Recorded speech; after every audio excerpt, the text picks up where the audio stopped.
Hi guys, मी आहे ना आज काउंटरवर बसलेली बघा जरा नाही का. आज छान मस्त लोकगीत कावरून गिरून आल्यावर आणि केस पण जरा स्टाईल मारा द्यावं सुद्धा द्यायला मी दाखवलं. माझ्या कॅमेऱ्यामध्ये एवढीच चमकायला लागले ना, मला एवढं आनंद होत होता मला बघून. म्हटलं हो बाप विद्या, आपला कॅमेरा छान दिसतोय कडे आज. आणि बरं झालं आपण हा फोन घेतला. मग थोडी स्टाईल मारण्यासाठी एक व्हिडिओ बनवला मी इन्स्टासाठी आणि मग त्यानंतर आहे ना मला आज ब्रँड फॅक्टरीला जायचं होतं इव्हिनिंगला. ही बघा नंदिनीची मुलगी कशी खाली कोपऱ्याला आहे ना एकदम मस्त व्हिडिओ म्हणजे फोन बघत आहे.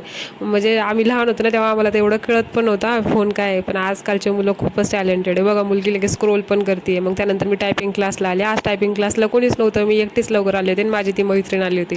मग असं पटकन मी PC घेतला आणि ना व्हिडिओ बनवला बरं, एक कॉमेडी टाईप यूट्यूबसाठी. आणि मग नंतर आहे ना मी निघाले क्लासला, कोणी नव्हतं आणि मी एकटीने 6 वाजेपर्यंत टायपिंग केली बरं. कारण की मला असं वाटतं बॅक नाही राहावं बाबा, कारण की बॅक राहिले तर मग माझ्या घरचे मला धरूनच आणतील चांगले.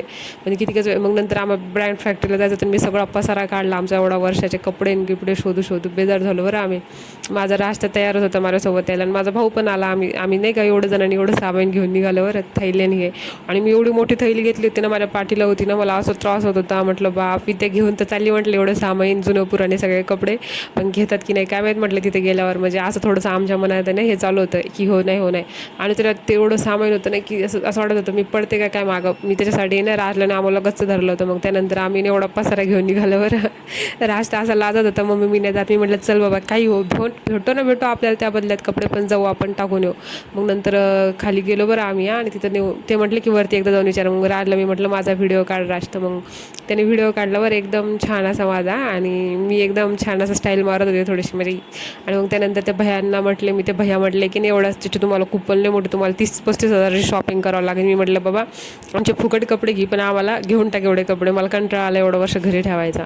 मग त्यानंतर ते एवढं भारी भारी सेल होता गाईज, म्हणजे बाय 1 गेट 3 फ्री. हा राजला टी-शर्ट दिला बरं मी एकदम मस्त. खरंच गाईज कपडे चेंज केले ना लगेच ऑटोमॅटिक लुक चेंज होतं बरं माणसाचा. मग त्यानंतर आहे ना मी स्वतःसाठी तर काहीच नाही घेतला. आणि मग मी अमोलला बोलवलं, अमोलसाठी एक टी-शर्ट घेतला. अमोल टी-शर्ट ट्राय करायला गेला. माझी मम्मीने मी कपडे शॉपिंग केली की मलाच बडबड करत राहते बरं. मला शॉपिंग एवढी नाही आवडत पण नॉर्मल तरी आवडते. आता ह्यावेळेस तर मी करणारचे शॉपिंग नेक्स्ट मंथमध्ये. मग नंतर आम्ही ना रिटर्न निघालो.